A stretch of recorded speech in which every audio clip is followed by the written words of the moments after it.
Hello everyone, this is part 17 of What If Naruto Was Trained by Black Zetsu, and I hope you guys enjoy this video and to like, to subscribe, to share, and check out the playlist, to see more comment down below.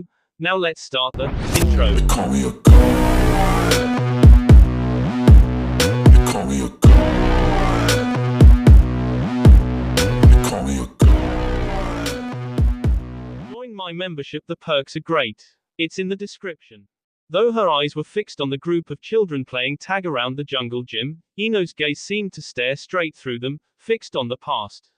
A long time ago, that had been her and Sakura and the rest of their friends, carefree and ignorant of how quickly life changed. She felt aged beyond 18, and now wished that she could go back to a decade before, when life had been so much simpler. She was drawn from her reverie by a presence taking up the spot beside her. Tenten smiled at her when she turned to see who her companion was, the brunette's elbows resting on the bench's back. Hey, Tenten greeted, and Ino was grateful that the older kunoichi kept her voice soft. Hey, what brings you by? Tenten shrugged. Just got back from a mission. Saw you sitting here and thought you might want some company. Age-appropriate company, she amended, brown eyes flitting from the blonde to the playing children and then back again. Especially since today's.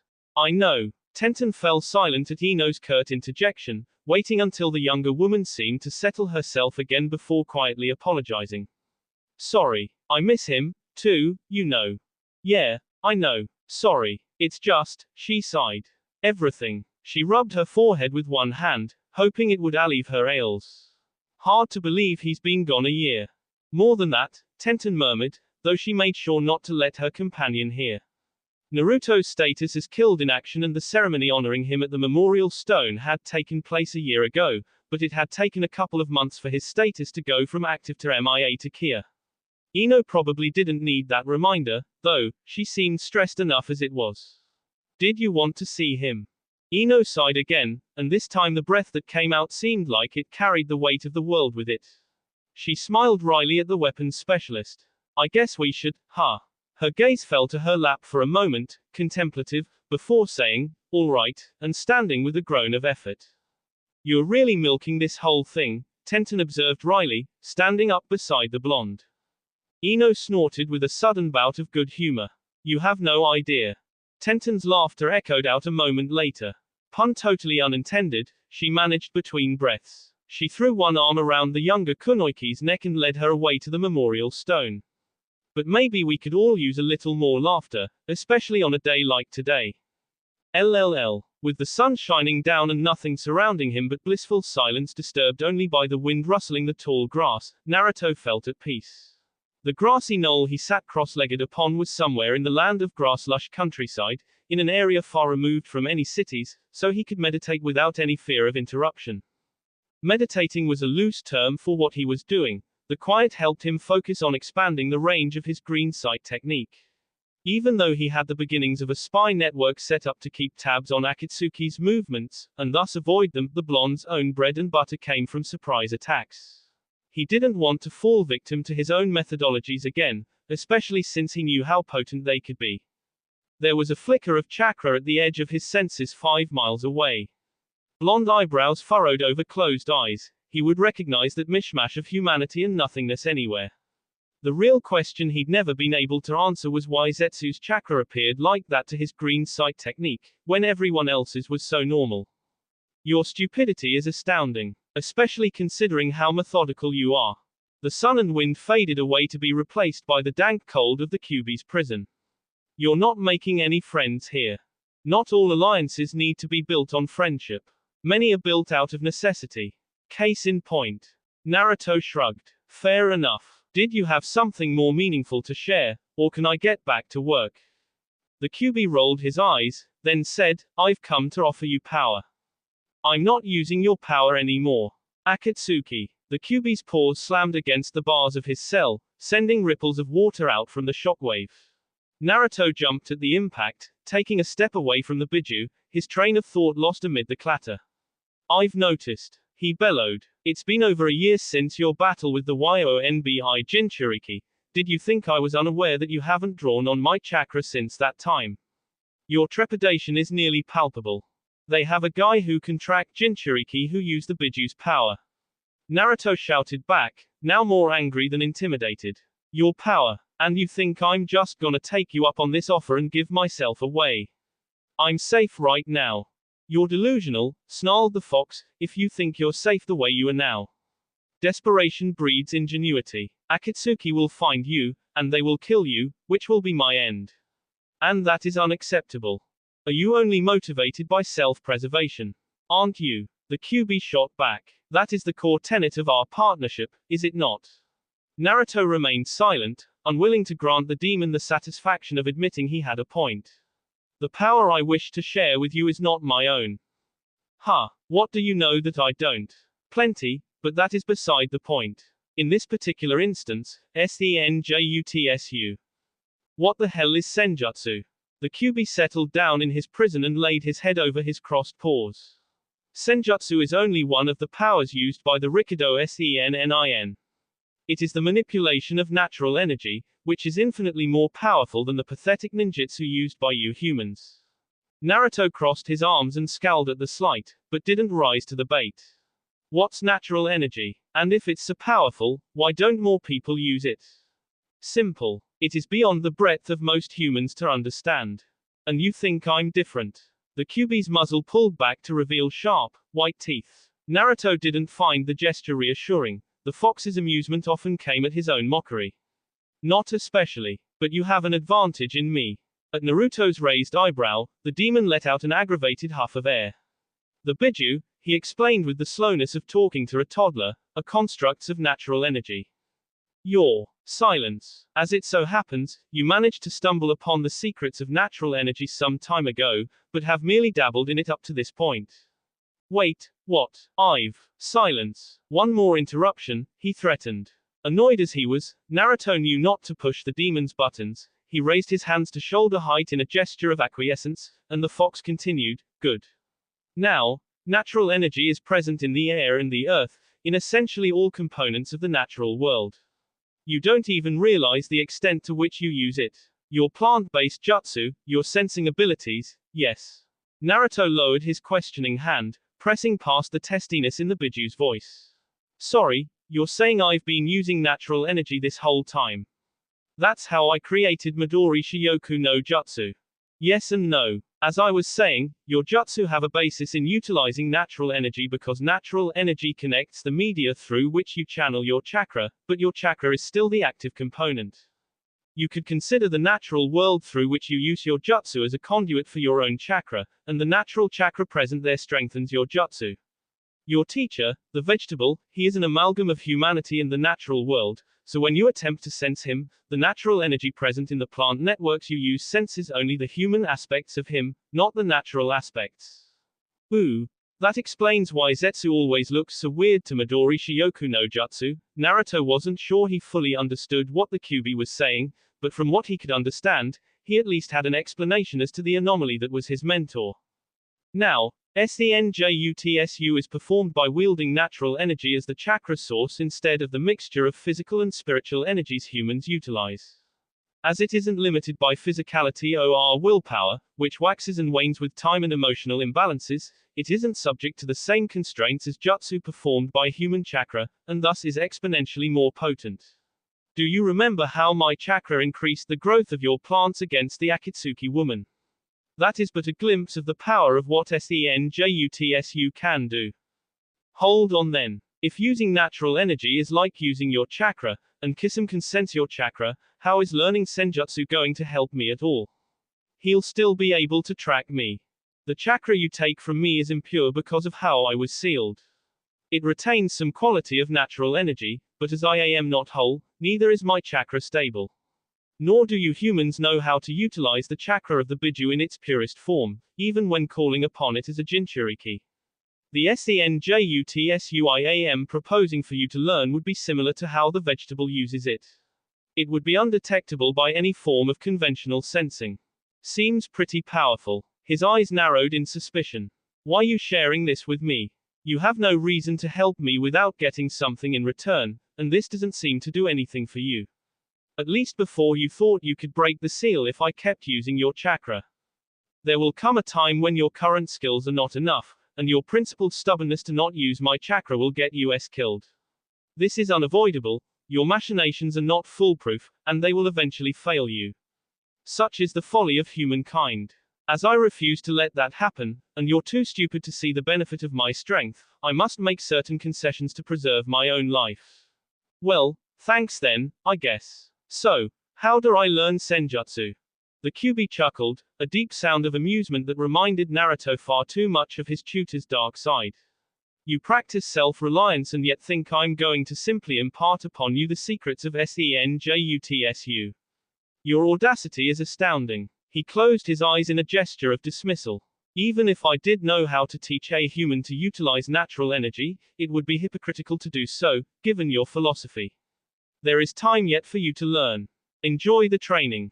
Naruto scowled at the beast's mocking lilt, but didn't offer a parting remark as he transitioned back to the real world. The QB would likely find his annoyance even more amusing. Hey, Zetsu, he greeted as the plant man's head surfaced in front of him. Have you ever heard of senjutsu? Senjutsu? What's that? Never mind. Assuming what the fox had told him was correct, learning senjutsu would be a great boon to his repertoire. But if the QB wasn't willing to teach him, and Zetsu, who apparently utilized natural energy without even being aware of it, couldn't teach him, how was he supposed to learn such a useful skill?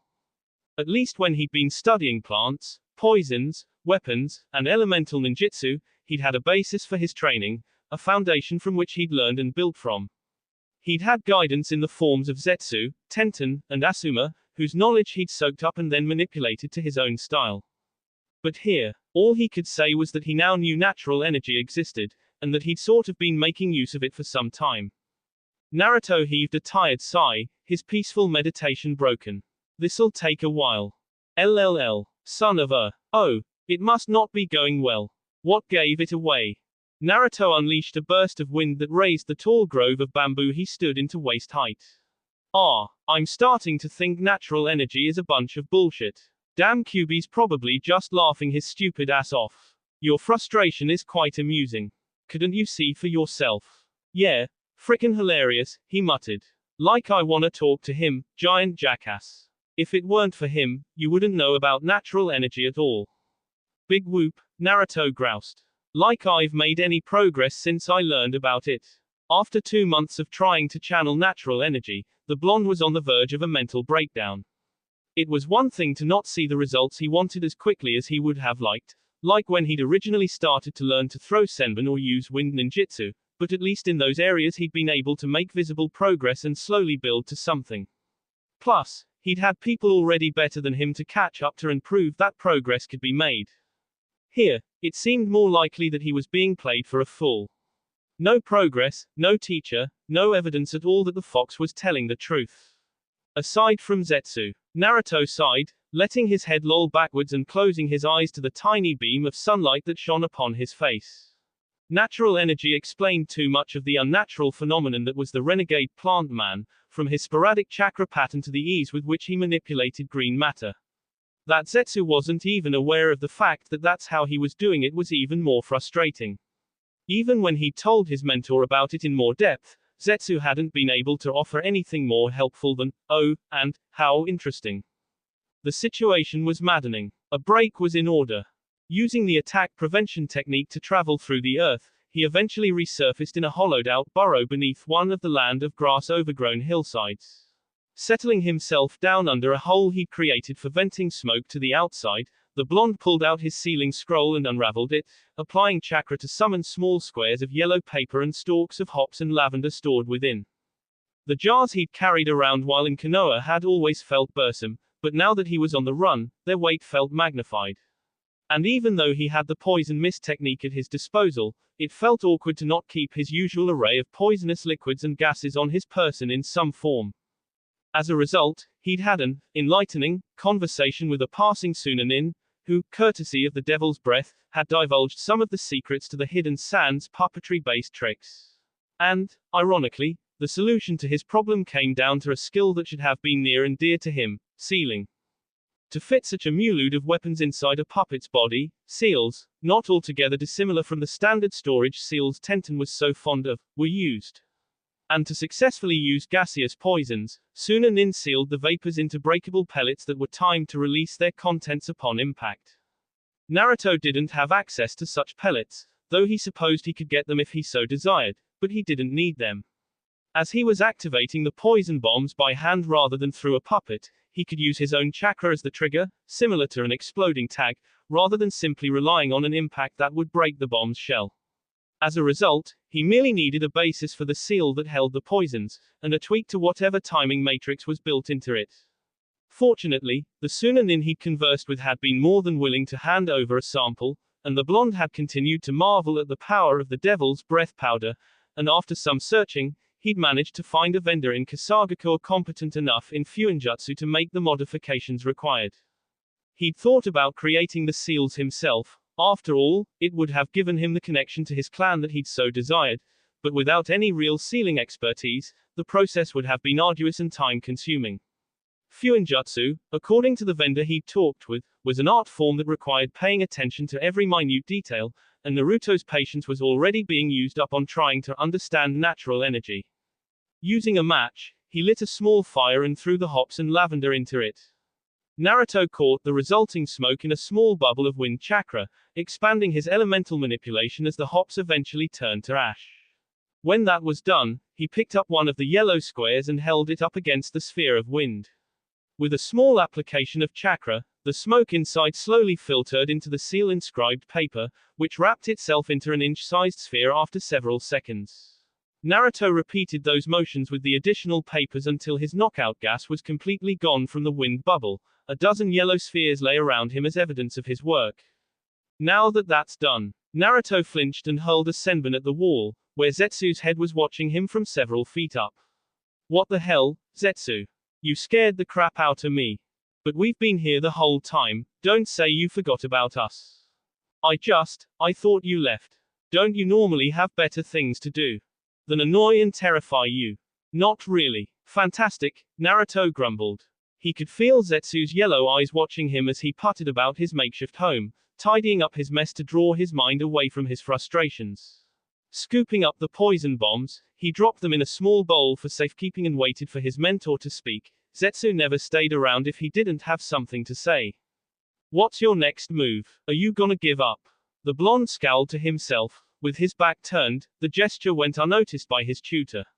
No, I don't trust the QB, but it's not like he's said anything untrue so far.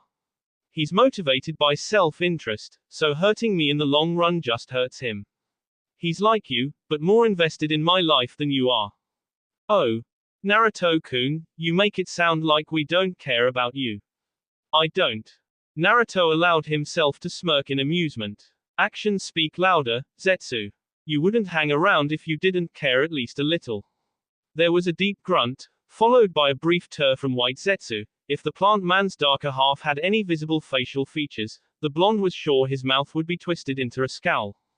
Well played, child. The Jinchuriki felt his mentor's chakra slip back through the earth, tracing it as he zipped through the ground until he was out of range of the green sight technique.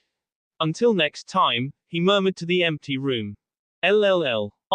He could hear White Zetsu's voice asking what was wrong, and Black Zetsu reply with something mockingly sarcastic, but since the plant man wasn't actually around, the fact that he could so accurately predict his mentor's commentary based on sheer memory only furthered to sour his mood.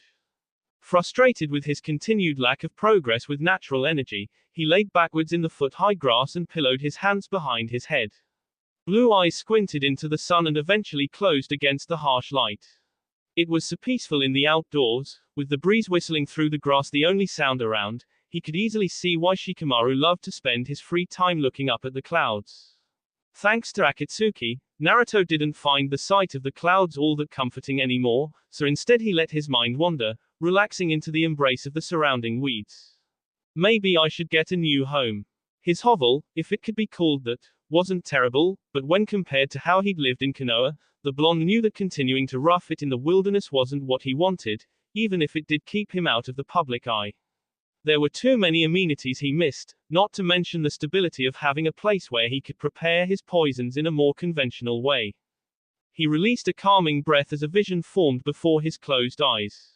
Plants would invade every corner of his home so that he had access to whatever he wanted when he wanted it. With any luck, he could learn to manipulate the growth cycles of some of the flora too large for the standard apartment, creating miniatures of the manchineel and cornet trees for convenience. That, after all, was how the bonsai art form had come about, right? They would also serve as a defense in case of emergency. His traveling through the lands of wind and earth had reinforced the point that he should always be prepared for the unexpected, and if he was to be attacked on his home turf, he wanted to be in the most advantageous position possible. Vines, he pictured, and other dangerous plants he could use to incapacitate and restrain any enemies that found him, like the gimpy. And maybe, if he was lucky, a small garden of his own making, filled with green life that had nothing to do with battle. Plants that made him happy to care for, made him feel like there was more to life than living in fear and waiting for the inevitable kill or be killed fight.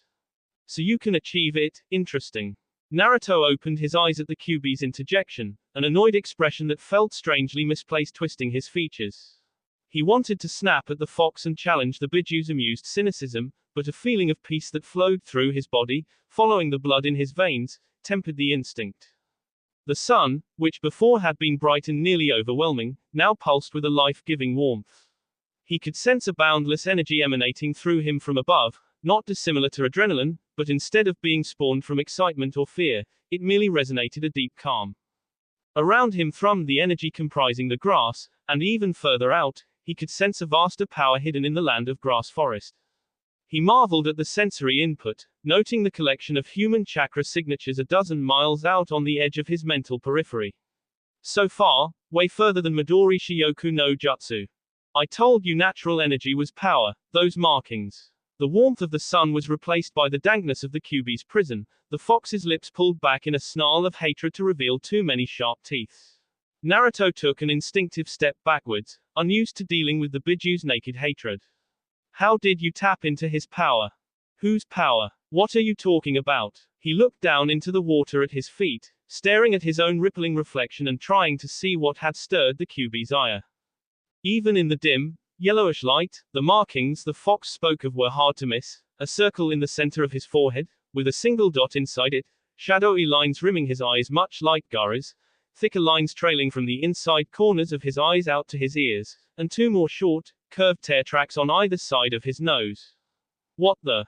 The Kyuubi huffed a deep, annoyed breath. Of course, he muttered, his low undertone still managing to rumble clearly throughout his prison, why would you know?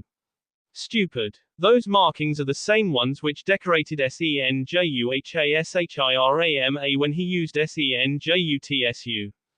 Naruto furrowed his brow. The Shodai. You're saying I have the same power as the Shodai.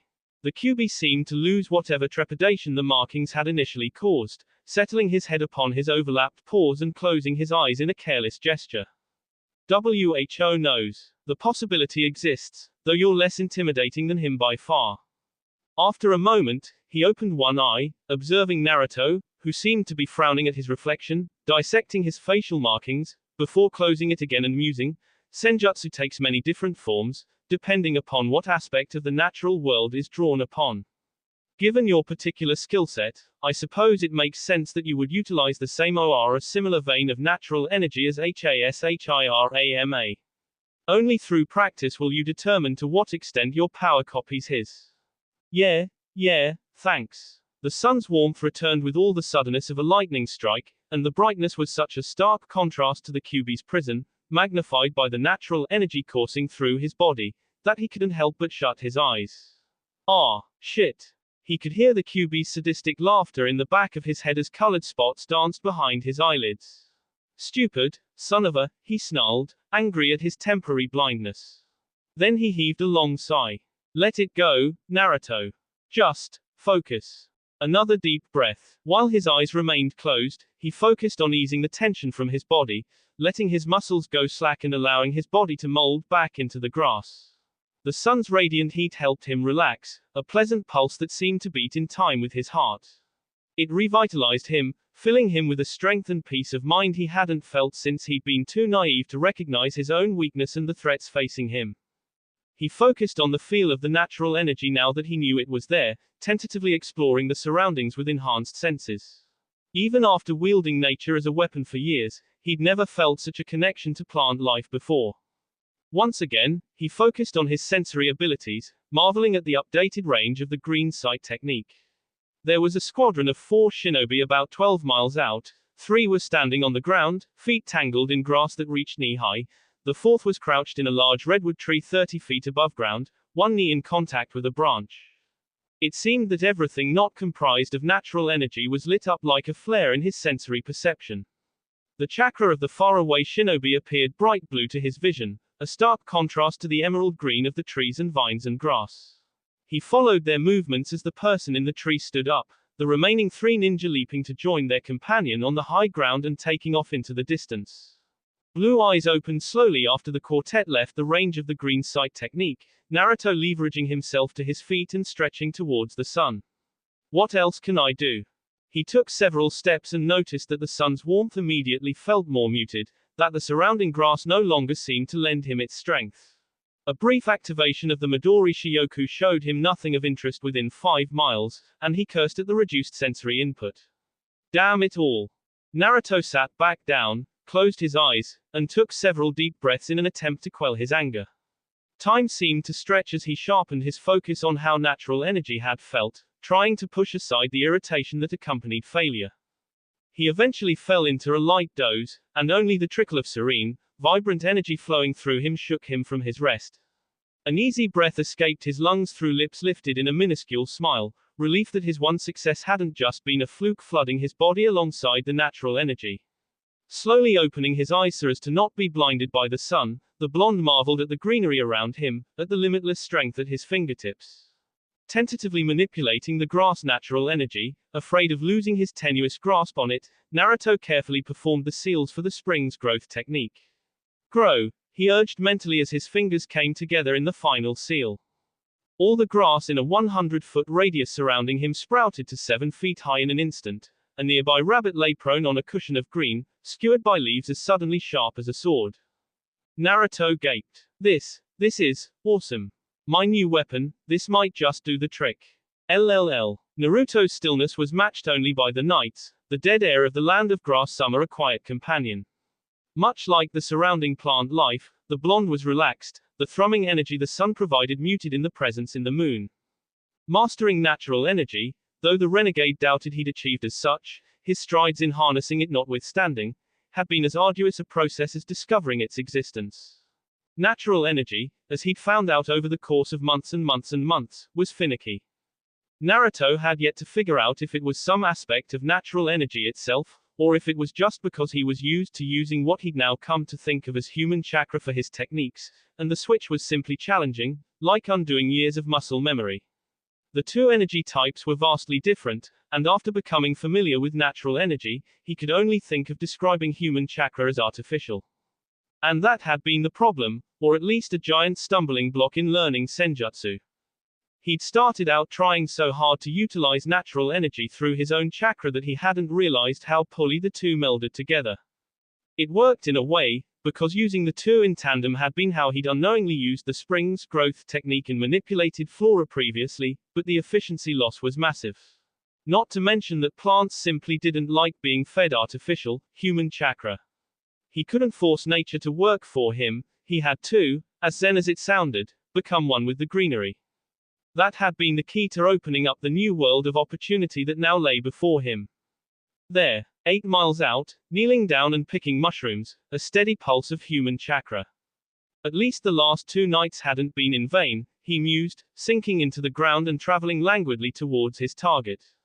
According to one of his sources, Koizumi Iwano was a renegade chunin from Kirigakura who'd been spotted skulking around the big gambling cities making a nuisance of himself. He was the perfect opportunity for the blonde to sink his teeth into and test how combat-ready his senjutsu skills were, especially at night, when the surrounding natural energy was weaker due to lack of sunlight. Naruto made sure to keep the city of Tateyama to his east as he moved through the underground, knowing that the urban jungle put his senjutsu abilities at a severe disadvantage if Iwano somehow managed to escape him. He paused in his stalking as a flicker of chakra brushed against his senses some 6 miles to the south. What was that? Focusing his senses on the source only revealed some cattails on the shore of a burbling stream that he'd noted running through the area, but no human chakra. In the distance, Awana straightened, his chakra suddenly roiling. Naruto sensed him jump into the canopy and head towards Tateyama. Cursing whatever had spooked the man, the blonde rushed to intercept the Nukanen's path, maintaining a bead on his location with his new and improved green sight technique.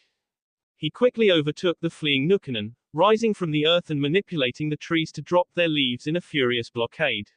What the? Awana managed, before spying the blonde. You're not the Oinen. Oinen. Like Haku. With the man's face almost completely hidden beneath a head covering, it was hard to judge his surprise. His arrogance, however, was nearly palpable in his voice. Doesn't matter. Can't catch what you can't see. And before the blonde's eyes, the mist renegade disappeared. Naruto smirked. I still see you, stupid. Thanks to the green sight technique now using natural energy, Awana's human chakra shone like a blue beacon against the forest's emerald aura. With the dwindling natural energy remaining in his leafy barricade, he directed the leaves to surround the Chunin. Then, in a move admittedly inspired by Konan's paper-based ninjutsu, the foliage converged, slicing through the man with razor-sharp edges. There was a brief scream before Awana's body became visible, dull-colored clothes shredded by innumerable cuts and stained dark with blood. Naruto stared at his own hands for a moment, marveling at the combative potential and ease with which he'd wielded it. Awesome, if only, shit. The flicker of chakra had returned, although this time it took the shape of an actual person climbing from the stream not 50 feet behind him. He whirled and expelled a burst of wind chakra from his palms, scattering the senbon aimed for his neck. Silence reigned as the blonde stared into the porcelain mask of the hidden mist's hunter nin, refocusing his broken concentration on the surrounding flora as the mist shinobi finished melding out of the stream. Mizugakure no jutsu, that, at least, explained why he hadn't sensed another presence. The Oinen had likely traveled in the stream, only briefly appearing in his sight when he'd brushed against the cattails. That body belongs to Kirigakure, spoke the Oinen, nodding towards Awana's corpse. She. Naruto corrected. While the loose, striped clothing and hidden features gave nothing away, the Oinen's voice held a distinctly feminine lilt. Demanding, too, he mused, identifying the statement as a warning to back off. History had instilled in him a distrust of Oinen, fake though Haku had likely been, and that paranoia was not helped by the unprovoked attack this Kirinin had launched at him. With any luck, the night hid the dark markings of his sage powers returning to him. He moved aside, resting one hand against a tree trunk and gesturing with another at the corpse. By all means. The Oinen body flickered to Awana's form, Naruto tracking her chakra every step of the way. She knelt down and appeared to confirm the death before standing back up. Naruto ripped the moss from the tree trunk and used it as a shield against the blast of water that came from the Kirinin. Never trust a solo Oinen. He yelled mentally, focusing on the natural energy of the moss in his hands to suck up the moisture. The plant life absorbed it greedily, growing more expansive as it did so. When the deluge stopped, Naruto dropped his hold on the moss, mentally promising to return it to its rightful place.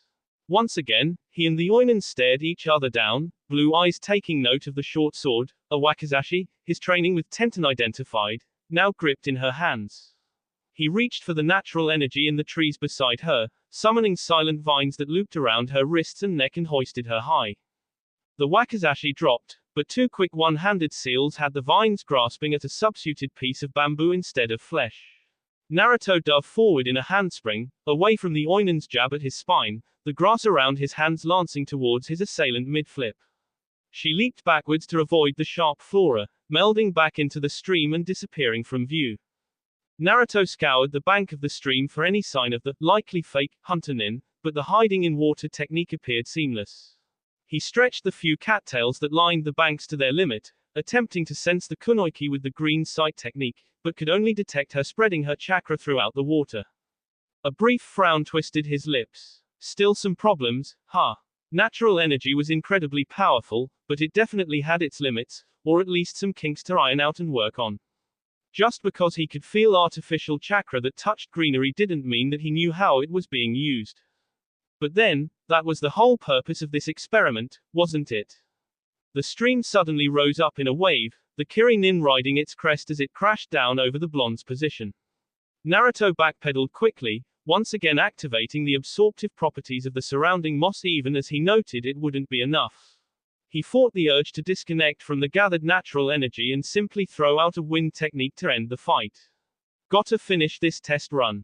As he moved, he dug into the pouch at his back, throwing a handful of sunflower seeds at the incoming water.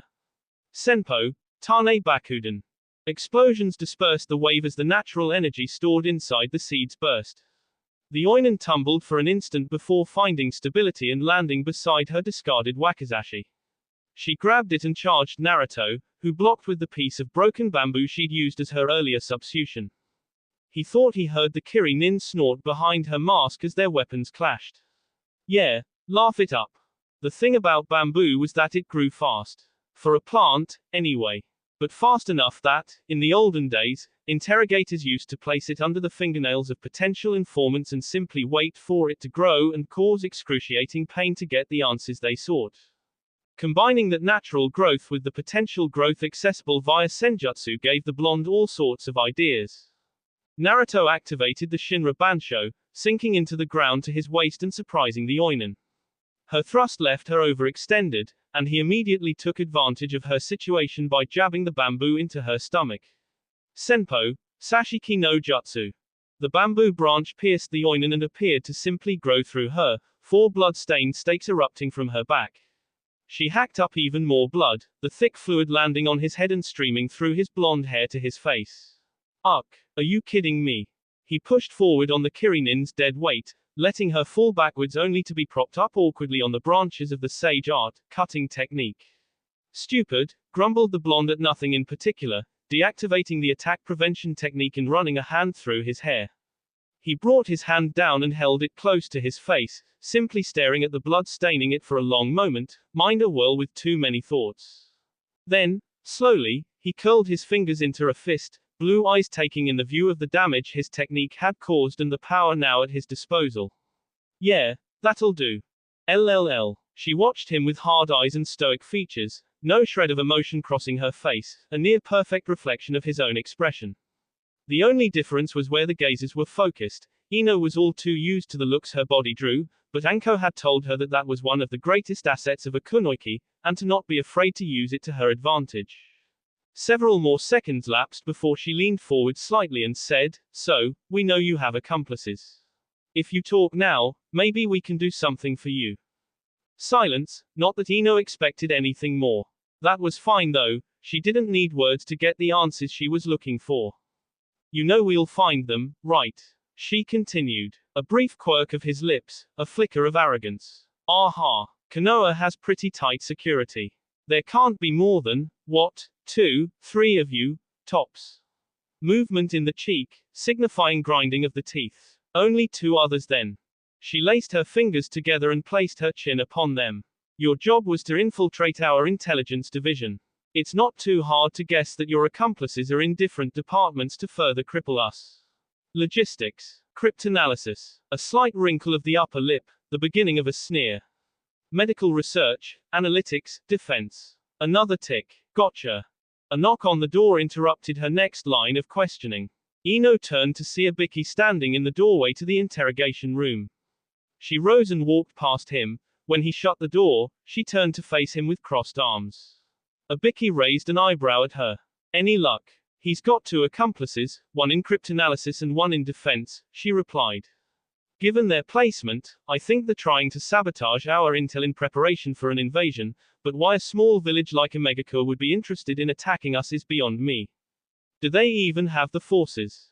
Unlikely, Abiki mused. Then again, Am's been such a black hole of information in recent years that it's anybody's guess what Hanzo's been up to. Their footsteps echoed loudly in the flagstone hallway as they walked away from the prisoner's cell. Your help is appreciated. Just doing my job. If they all have the same traps in their minds that you said this guy does, it'll be difficult to root them out. We'll figure something out, hopefully. Anyway, I should be going. Let me know if you need anything else. LLL. The tall canopy, the lush foliage, the feel of hundreds of people ambling along, going about the drudgery, how he missed Konoha. Sure, he'd skirted through the edge of the land of fire in his more recent travels, it was hard not to, with how big the country was and its location on the continent, but it had been a long time since he'd dared to venture this close to the hidden leaf. It wasn't out of fear. Zetsu didn't really fear anything. considering the powers at his disposal and the inevitable futility of those few who came into contact with him. But with the grudging respect he'd developed for Naruto over the years of their companionship came a strange inkling to retain a distance from the blonde's former home. If Naruto didn't want to know what was occurring in his absence, who was Zetsu to dispute that? The former Konoha nin had taken Zetsu's ideologies and warped them to fit his own worldview. Zetsu didn't necessarily agree with all the conclusions his pupil had drawn, or even the decisions he'd made, but then again, he didn't have to. That was the beauty of experiential philosophy and adaptation. It was the primary reason the plant man didn't keep Naruto apprised of anything he found out in the real world that the blonde could find out on his own. Now that he was independent, it was up to him to fend for himself. And if the last 5 years were any indication, he was achieving that goal admirably. It was more regimented, boring, white Zetsu liked to tell the blonde, than the former grass shinobi preferred, but again, that just showed how two individuals with the same core ideology could branch off into different sects. Where Naruto liked to have plans and goals to keep himself safe, Zetsu didn't mind giving into chaos and spontaneity. Which was probably why, despite his respect for the blonde's relationship, or lack thereof, with his former home, the plant man found himself back at the Hidden Leaf's outskirts. The temptation to be there was just too much fun. Doesn't seem like much has changed. Did you expect it to? If you lose a part, it's just replaced with another. But Naruto-kun was such a special part. I didn't say the efficiency was retained. I guess that's true. He paused, head tilting to one side as if trying to hear something in greater detail. Off in the distance was a muted wisp of chakra, barely noticeable amidst the cacophony of shinobi in the village, yet with a vague familiarity that made it stand out like a beacon. How peculiar. Is that Naruto-kun? Not unless something has drastically changed since we last met.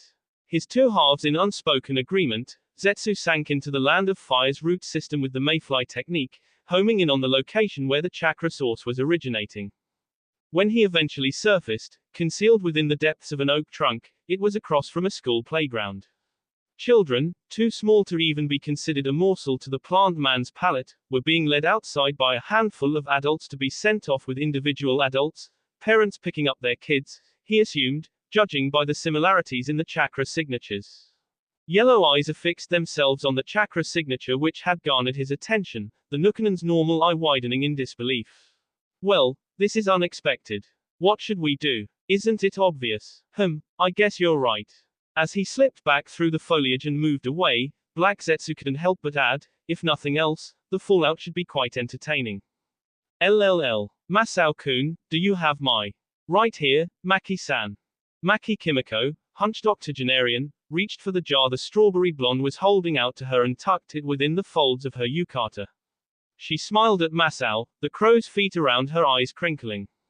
I told you to call me Kimiko-san, Masao-kun. You're the only one who's ever made me medicine which actually works, after all. I think you've earned it. Masao bowed to her. It's what I do, Kimiko-san. And you're sure you can't tell me? Masao straightened and winked at her with one crystal blue eye. Trade secret, sorry. I've got to stay in business somehow. Kimiko's smile grew a little wider. Can't blame an old woman for trying. Here, she continued, holding out 200 ryo for Masao to take. I can't believe you stay in business with such low prices. Low overhead and lots of repeat customers, replied the strawberry blonde with a grin. It was how all their exchanges ended since Kimiko had first returned for more medication over 2 years ago, thrilled to find a pain reliever that worked. Until next time, Kimiko-san, he offered as she limped towards the door, cane thumping against the wooden floor. He heaved a small sigh as the door closed behind her, though his lips carried an amused smirk.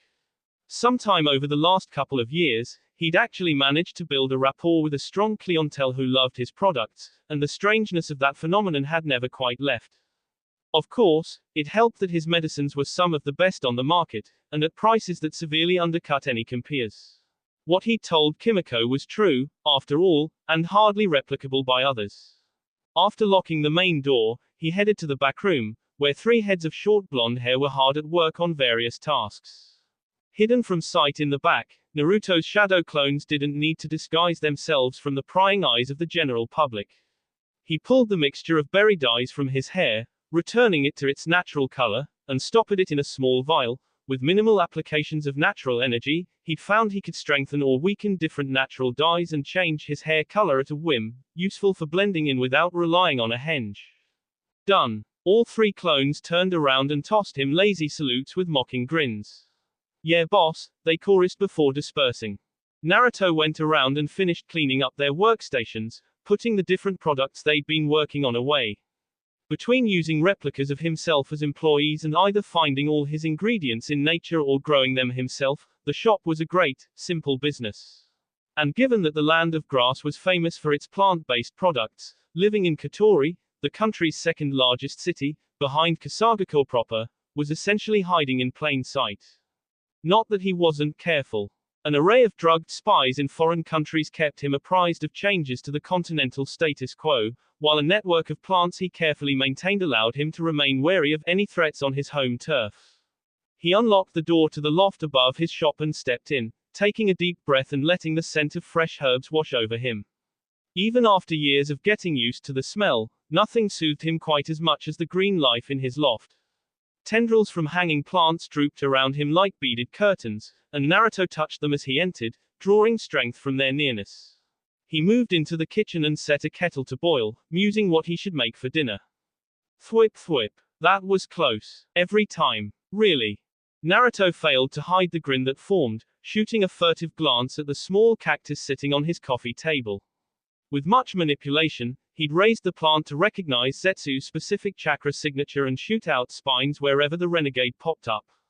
It was always vindicating when the former Kusanin's attempts to surprise him were foiled, and Naruto liked knowing that he'd one-upped his tutor in some form.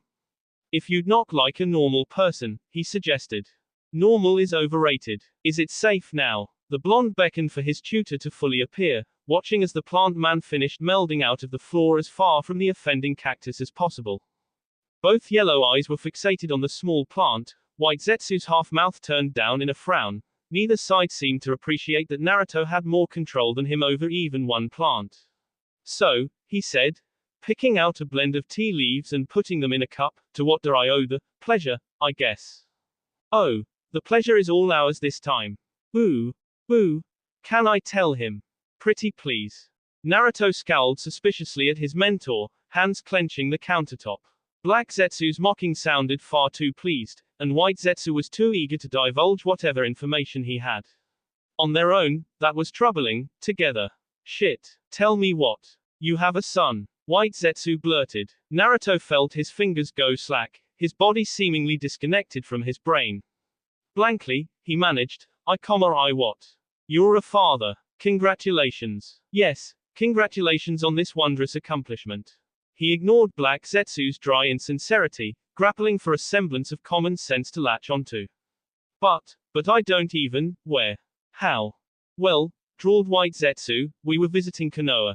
Konoha, he realized. She got pregnant from that one time. Unbelievable. Hey, you're interrupting my story. Now it was White Zetsu's puffed cheeks and pouty expression which went ignored, blue eyes focusing on Black Zetsu's unblinking yellow one. You're not just screwing with me, are you? As much fun as that would be, the truth is much better.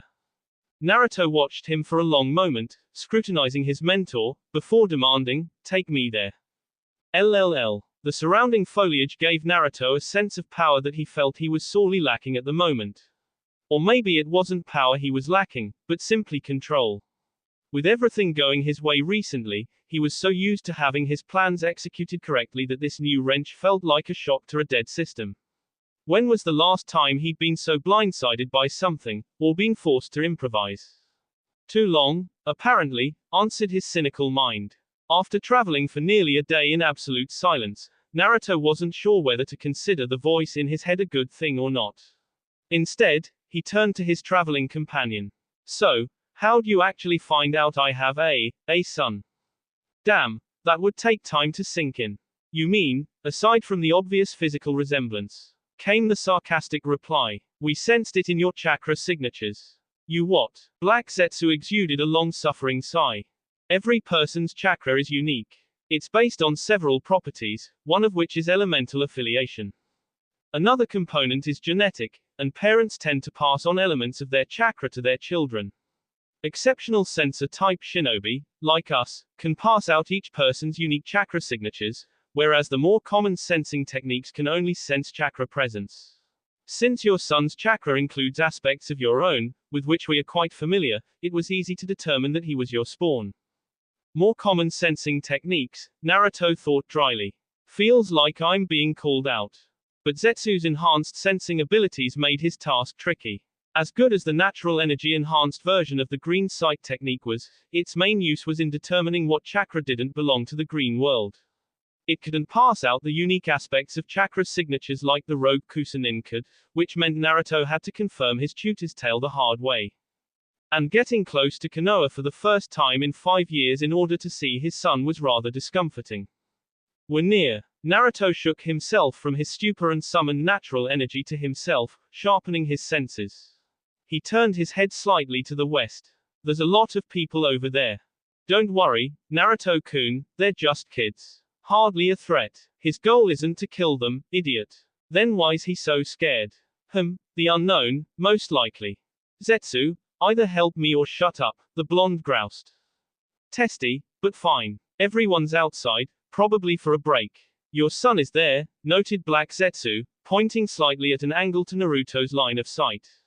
Can't miss him. The Jinchuriki took a tentative, robotic step in the direction his mentor was indicating just as White Zetsu cheerfully added, good luck. Naruto's feet were leaden as he took measured steps forward. His mind felt clouded, every thought and pathway which normally cycled over on repeat surrounded by fog. After several moments, a pinprick of rationality pierced the veil around his brain, and he slipped all but his head into the ground with the attack prevention technique, moving automatically through the earth until the trees thinned ahead. He stopped at the edge of the tree line when a clear view of the area ahead presented itself. Hidden in the bushes, he peered out at a playground, watching about a dozen frolicking 4- and 5-year-olds overseen by several adults, teachers, he guessed, probably some sort of preschool. It took him mere seconds to identify his son, a strange ache building in his throat as blue eyes fell upon him. The boy had the same crown of unruly, spiky yellow hair that had adorned his own head as a child, a trait apparently unique to him. From a distance, it was too hard to tell eye color, or whether he shared any of Naruto's other features, but there was something so nostalgic about the hair alone that the runaway Jonin knew Zetsu hadn't misled him. The key difference, it seemed, was that his son had peers willing to play with him. An unbidden pang of envy welled inside him at the sight, and Naruto tried to quash it by reminding himself that neither the boy nor his companions were the cause of his own childhood sadness, and that his son's situation wasn't a reflection of his own. Although, he supposed, as he watched the teachers round up the children and heard them back into the building behind them, it was similar in one regard, an absent father. Maybe that can be fixed, he thought as he sank completely into the earth and returned to where he'd left Zetsu. Even as he tried to quickly debate the pros and cons of such an idea, Naruto knew it was insane and stupid from the get-go, a point his mentor had no issue vocalizing when he brought it up and reluctantly asked for the plant man's assistance. And if your inane scheme works, how do you intend on managing such a life? Black Zetsu mocked. Yeah, you're not gonna stay in Konoha, are you? White Zetsu added. Naruto hesitated before slowly admitting, I don't know. But I think this is something I need to try anyway. So be it. It's your funeral. She's at home alone right now, about half a mile that way, he said, pointing to the east. She lives above the flower shop you used to work at. That was fast. Well, wish me luck. Good luck. White Zetsu offered. Idiot, don't sound so sincere, Black Zetsu chided his other half. Just before the blonde finished melding into the ground, Naruto heard his mentor snipe, have fun ruining your life. LLL. Ino whipped around as she picked up on the presence of another chakra signature in her house. As her sensing abilities had expanded in the past several years, she'd been able to memorize the chakra of the people she interacted with frequently. But this one, suddenly appearing out of nowhere and sharing some similarities with her son's. Dashing out of her room and into the living room, Ino stared in shock at the sight before her. Naruto was melding out of the floor not 20 feet before her, his feet rising from the heart-achingly familiar attack prevention technique. He looked more mature than she remembered, with short blonde hair and more weathered skin, though it didn't seem like his clothing choices, light brown pants and a forest green hoodie with wrist-length open sleeves, had changed all that much. She blinked twice, as if to ascertain what she was seeing wasn't an illusion. Naruto. He raised a hand in greeting. Hey Ino. The platinum blonde raced across the room and threw her arms around his neck, embracing him tightly.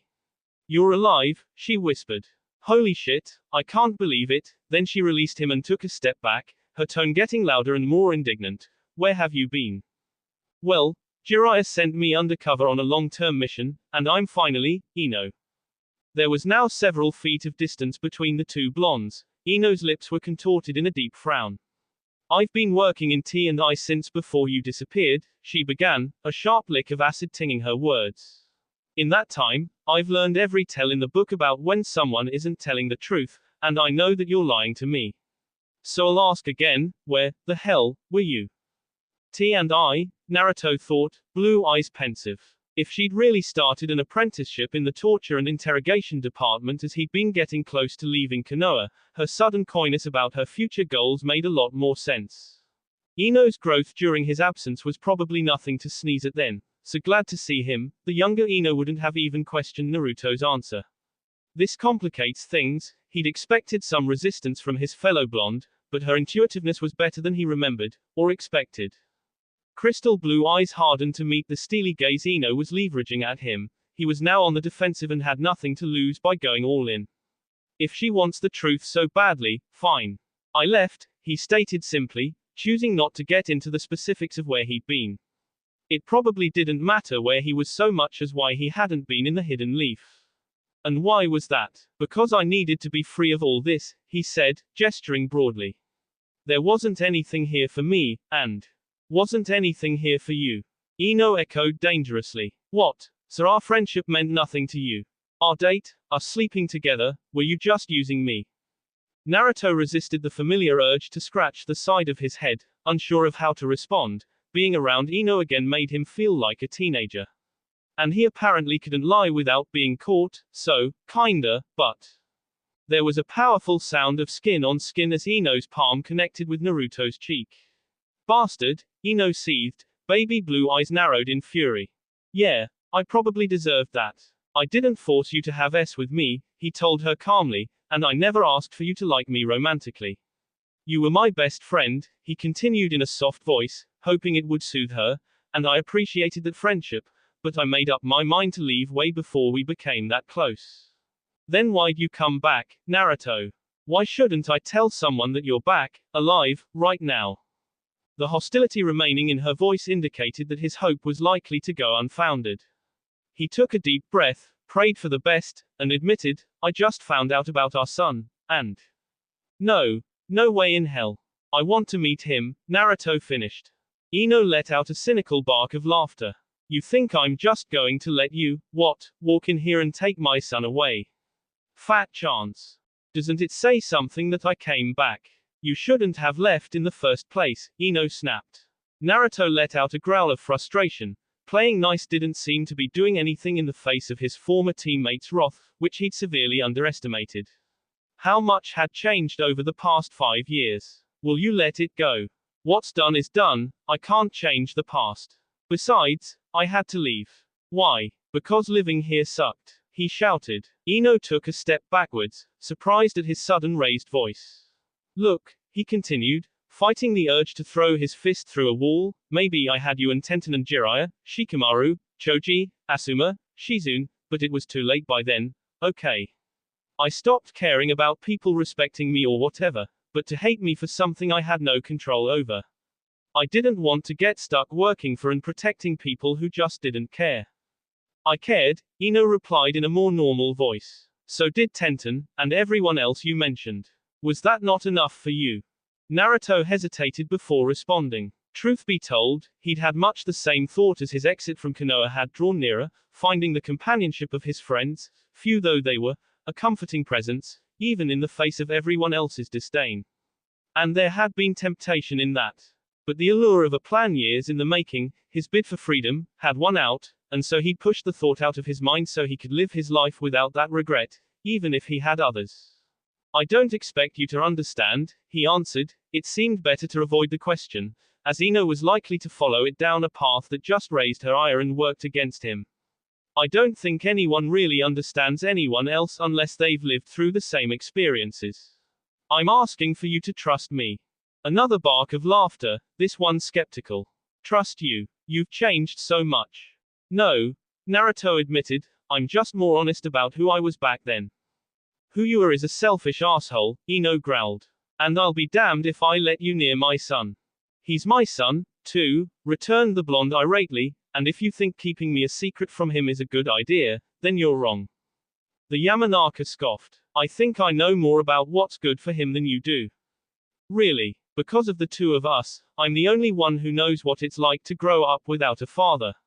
And if you think that didn't play a part in how I turned out, you're sadly mistaken. Maybe I grew up with a father, Ino began icily, words measured and poisonous, but I know what it's like to lose one. He died looking for you, she seethed at the blonde's surprised expression, so if you think trying to play the orphan card is going to win you any favors, then you're sadly mistaken. Something that felt awfully like shame welled up inside Naruto at that revelation. When he'd left Konoha, he'd thought that the repercussions of his departure would be minimal at best. He hadn't counted on Ino getting pregnant or her father dying on a mission trying to bring him back. What else had happened that he hadn't accounted for? I'm sorry, he conceded, tone conciliatory. I didn't know. I didn't plan for any of this. When Ino scoffed again, Naruto had the grace to look away in defeat. Look, I get that you're angry with me, and you have every right to be. But I would like to meet my son. Here, he said, flicking the platinum blonde a small seed. Take a couple days to think about it. When you're ready to talk, channel your chakra into that. And what's to prevent me from reporting you to the Hokage or setting a trap? Naruto shrugged. Nothing. But I'll know. And I guarantee you'll never hear from me again. With that said, he sank out of sight and left the village proper. LLL. It had been a long time since he'd felt anything remotely approaching guilt. Perhaps when he'd left aka at the mercy of Kisame. But even then, he'd had no personal connection with the redhead, and certainly nothing on the level of what he was currently feeling. The fact that he was still bothered by it days later was aggravating. He needed an outlet. Fortunately, there was a group of 20 bandits who had set up camp about 50 miles outside of Konoha. Naruto had come across them not long after leaving Ino in an attempt to find a place to hunker down while he waited for her to make a decision. He'd watched them with vacant eyes, more for a lack of anything better to do, while his mind replayed his conversation with Ino and tried to pinpoint his missteps. But it seemed like the entire exchange had been riddled with them. Ino wasn't the person he'd expected her to be, and his gamble had been based on the teenage girl from his memory, not the shrewd, skeptical mother she'd grown into. For all the information he had on other villages, there was a gaping hole in his network when it came to Konoha. In trying to avoid his former home, he'd made himself ignorant of its progress, and now that decision, or fear, was biting him in the ass. Hard. And now he had to decide between the danger of continuing to remain ignorant, or risk exposing himself by turning a Konoha nin into an informant. He heaved a long, mental sigh. I left Konoha so I wouldn't have to deal with all this complex shit. The sun was starting to set, and from his perch high in the canopy, the darkening golden oranges and yellows seemed to highlight the downward spiral of his mood. He really needed that outlet. Naruto jumped from the tree and summoned enough wind to cushion his fall as he plummeted through the air. He hit the ground with a resounding thud, dust billowing out from the point of impact. Shouts echoed out around him, confused voices searching for answers to what was going on. He dug into the pouch at his waist with both hands and came out with senbon clenched between his fingers. They flew through the air, and Naruto was rewarded by several yelps and hisses as the needles struck true. He propelled himself forward, bursting through the dusty smokescreen and summoning a trickle of natural energy from his surroundings. The shafts of bamboo he had hidden under his sleeves grew longer, extending a foot over his knuckles. He slashed at the bandit before him, carving a bloody X across the man's chest with plants as sharp as knives. Senpo, Kusanagi. The bandit fell back silently, blood spewing from his corpse. He sidestepped the weighted end of a kusarigama that sailed through the air, wrapping the bamboo from his left hand into the chain and pulling towards him. Whoever was on the other end was pulled forward, and Naruto plunged his right side bamboo into the man's stomach. Senpo, Sashiki no Jutsu. Extra bamboo branches exploded from the man's body in a rain of blood. Naruto jerked his wrist to break off the bamboo, then grabbed the broken piece and flung it to the side. It buried itself in another man's thigh before sprouting into another sage art, cutting technique. Dusk was fading into night, and Naruto could feel even the limited natural energy he was using weaken. He broke off the other bamboo piece to prevent any interference with his hands and then immediately began flipping through seals, holding his palms out on either side of his body. Futon, Shinku Hiki. Cries of outrage sounded as the vacuum pull technique took effect. Naruto increased the pull of the wind from the jutsu's center, bringing the remaining 10 bandits into sight. When they were close enough, he stopped the technique, throwing the men momentarily off balance, and placed his hands together. Then he opened his mouth and exhaled a cloud of poisonous smoke, turning on his heels to spin 360 degrees. Within moments, the blonde was surrounded by coughing, wheezing men. A few more seconds, and he was the only human left breathing in the camp. He glanced around at his handiwork before muttering, "Gotta love the classics." Then he exhaled, a long sound of relief. That's a bit better. A sudden jolt rocked his body, like an electric current, though the sensation only lasted a second, and just like that, his good mood evaporated. He grunted. Guess she wants to talk. Finally. Well, no point in leaving a mess behind. With a few quick seals, the soil around him turned to mud, the swamp of the underworld swallowing any evidence of his deeds. He gave the area one last scan before disappearing into the ground and hightailing it towards the village. Instead of going back to Ino's home, he veered off and resurfaced in the dark familiarity of the forest where he'd always met Zetsu. Fortunately, the plant man was nowhere to be found. Now that he thought about it, his mentor hadn't bothered him since he'd gone to visit Ino. Annoyingly, he could still sense the renegade Kusa-nin lurking around the hidden leaf, likely judging the blonde's decisions from afar. Prick. Shoving thoughts of his two-tone tutor to the back of his mind, Naruto focused on the speck of chakra in the seed he'd given Ino. Similar to how he'd trained his small cactus to recognize Zetsu's signature, he'd also managed to grow a miniature tree with seeds imbued with his own chakra. The seeds were capable of acting as a beacon of sorts. Once given to another person, Naruto could either be notified of a desire to meet with a brief application of chakra, or search for and summon people to him by linking the chakra in the seed to his body. Ino had alerted him she was ready to talk. Now he would guide her towards him. It took longer than he thought it would for her to appear, though he chalked that up to her lingering skepticism and resentment towards him. Naruto, she greeted stonily. Ino, you rang. She made a non-committal hum. Neat trick with the seed. I think so. The silence that spanned between them was so long and painful that Naruto briefly wondered if the former friendship had just been a figment of his imagination. So, did you come to a decision? Ino crossed her arms over her chest. That all depends on you. I've thought about it, and you have a point. People can't truly understand one another unless they've lived through the same experiences, and I don't know what you've been through. But things are different between us now, and I don't trust you anymore, especially with my son.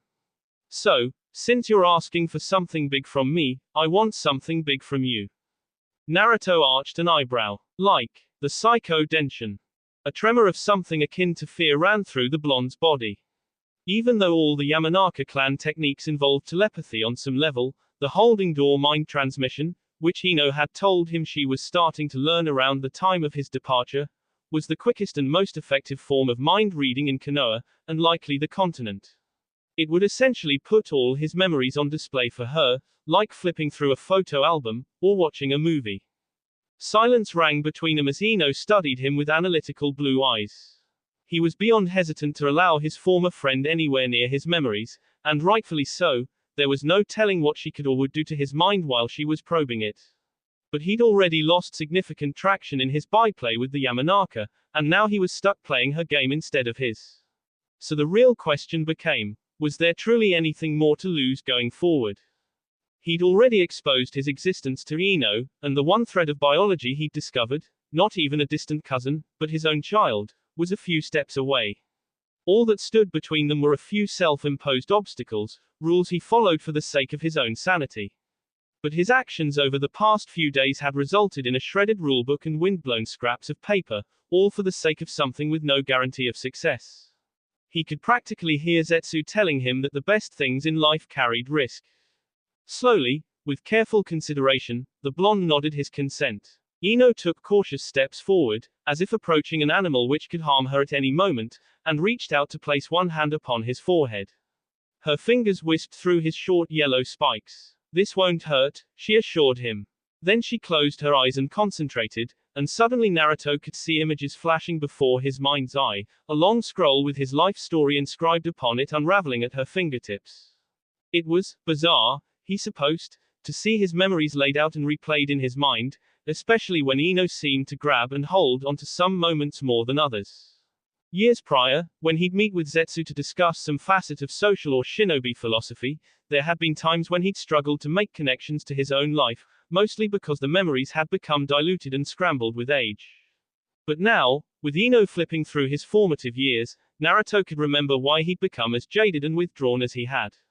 Each transgression he'd suffered, long scabbed over, seemed to bleed anew, even as the sting of each wound merely throbbed dully with age.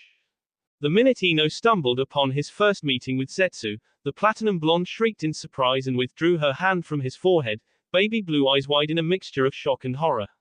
What the hell was that? Naruto heaved a tired sigh, even though he'd known the question was likely to come up when he'd agreed to the psycho denshin, trying to explain the plant man was bound to be problematic. That's Zetsu. You could say he's my mentor. Your mentor? Ino echoed incredulously. It tried to kill you. And you decided to learn from it. I told you I don't expect you to understand why I did what I did, he stated, crossing his arms over his chest. If you don't want to continue. I'm over it, she asserted, though the Jinchuriki felt that she was trying to convince herself more than anything. Not that he blamed her, it took a lot to stomach Zetsu. When her hand fell back to his forehead, he could feel it shaking, just a little. This time, the images came slower, Ino watching and analyzing each one in turn. He watched with her as his precision and accuracy grew slowly under Zetsu's yellow-eyed gaze, his unciness in the revelation of his status as the Kyuubi Jinchuriki, their meeting in the flower shop and potential friendship, interacting with Team 7, walks through the forest with Zetsu as he learned about botany, poisons, and medicinal herbs, the mission in the Land of Waves, his failure in the Chunin exams. At the point where Naruto started to learn the Shinra Bansho, Ino lowered her hand again, her lips were pursed, and a frown pinched her brow together. You listened to it. Why? Because, he made good points. It turned you against Konoha.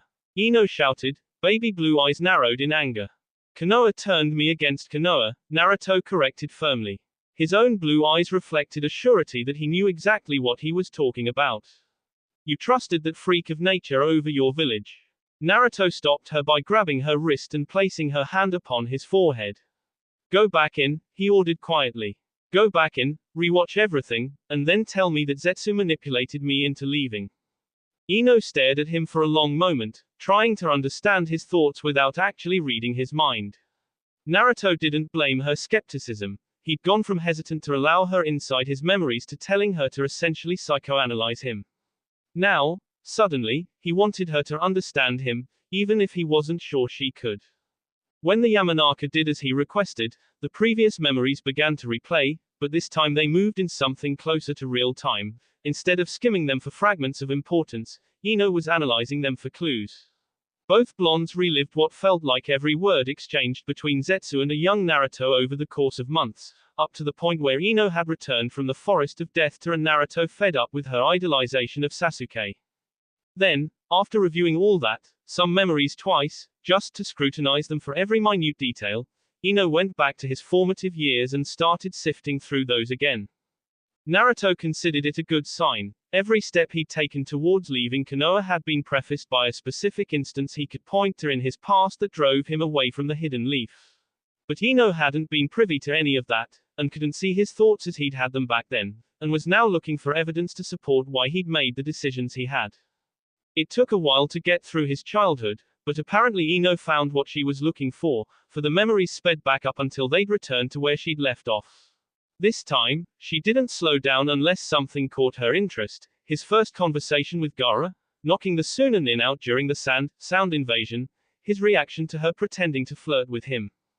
Things progressed in that vein as the platinum blonde sifted through years of training and missions and botanical experiments, up until the night before Naruto left the hidden leaf. There, she slowed down the memory and watched every action for something. What it was, Naruto didn't know, but the same shadow of doubt he'd felt back then was now stuck in his chest, a thick mass of guilt as their date replayed itself before his eyes. He had used Ino for his own purposes, and she'd been left behind to deal with the repercussions while he'd gone off and lived a life he'd spent years building up in his head. And while his life now was great, it hadn't been his intention to screw over his closest friend in the process. Hindsight gave the gift of clarity, he supposed. His confession to Ino the morning following the date surfaced, and the memory seemed to pause, perhaps reflecting the Yamanaka's confusion, before playing in its entirety. When it was done, Ino withdrew her hand from his forehead and simply stood motionless, a pensive yet sad expression on her face. You said your mentor brainwashed you, but it never specifically told you you had to abandon Konoha, did it? Naruto shrugged. Kinda, but not really. It's hard to explain. He just kind of guided me there when I figured out I needed a new path. I left because, well, probably for the same reason you keep calling Zetsu, it. People here saw me as a reminder of what they'd lost when the QB attacked rather than as me, a human. After realizing that, I figured it didn't make sense to stay where I wasn't gonna be appreciated, where I was gonna be used for what I was rather than who I was.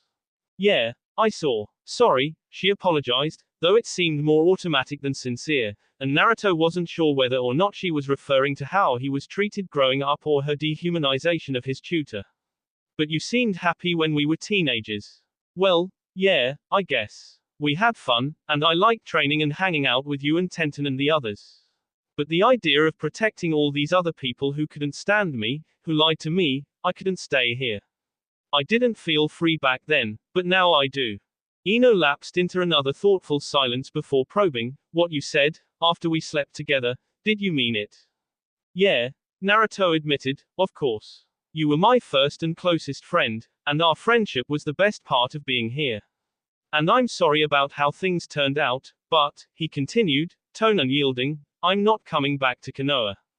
Ino hummed in thought for a moment, and when she finally spoke, her tone was businesslike.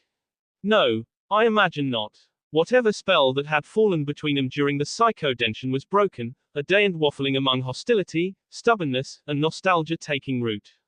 After several moments of careful thought, she said, I think I get why you did what you did, but we're not who we were back then, and I still can't fully trust you. So, it was all for nothing then. But, she continued, I understand the influence a parent has on their child. And I want the best for Enojin. So I'll let you meet him. Or not, with certain conditions. Naruto frowned. Of course it wouldn't be that simple. What are they? I'll be supervising whenever you two are together. I'll have to lock away his memories each time. Why? Because he's 4, Ino deadpanned, and if you want your existence to remain a secret, he can't remember you're alive when you're not together. And, you're okay with that? No, she snapped. I don't like lying to my son, or manipulating his mind. But if that's what I have to do to make this work, then I will. Ino was making a huge sacrifice for him, Naruto realized. He'd known when he'd confronted her that the two likeliest outcomes were that he'd have to keep her quiet in some way or be forced to leave the continent to avoid Konoha's search parties. But it hadn't occurred to him the toll it might take on her if she actually agreed to his proposal, for as plan-oriented as he tried to be, he could also be remarkably short-sighted. Everything in her face screamed at him that her decision was heart-wrenching. Thank you, he murmured. I'm not done. You also owe me. I don't care about your self-reliant crap, she cut across his protest. You're asking me to go against my better judgment, including treason for consorting with a Nukanen, so I'm asking the same of you. Fair enough. What do you want? Information. I want to know anything you've found out about the other villages that might remotely affect Konoha. Naruto hesitated. When he'd left the Hidden Leaf, it was specifically because he didn't want to work for a village that didn't appreciate him, that we wouldn't become a tool. That he was being suckered back into assisting the village he'd abandoned was a mockery of the life he'd fought tooth and nail to achieve, not to mention becoming a puppet rather than the one pulling the strings. But he was so close to meeting his son. And even though it had been years since they'd been close, and she'd changed more than he'd expected, there was still a tiny part of him that trusted Ino. Maybe it was leftover nostalgia from the Psycho Denshin, or maybe just a shred of the empathy he tried desperately to expunge, but it was there regardless. She was making a huge concession to make this work for him, and she at least understood his story, meaning some piece of the blonde he remembered still remained. The memory of the girl in the forest, long forgotten, now echoed in his mind, asking the question he'd answered with a lie. Do you have someone who is important to you? Someone important to you, a precious person who you would do anything for. For years now, it had only been him, but with the knowledge that there was someone out there biologically connected to him, maybe that could change. Maybe he could change, just a little. For the friendship that lingered, and for his self-indulgence, he was willing to compromise. Naruto slowly nodded. Done. LLL. That will be all for this video. Be sure to like, subscribe, share, and comment down below for more videos. Goodbye.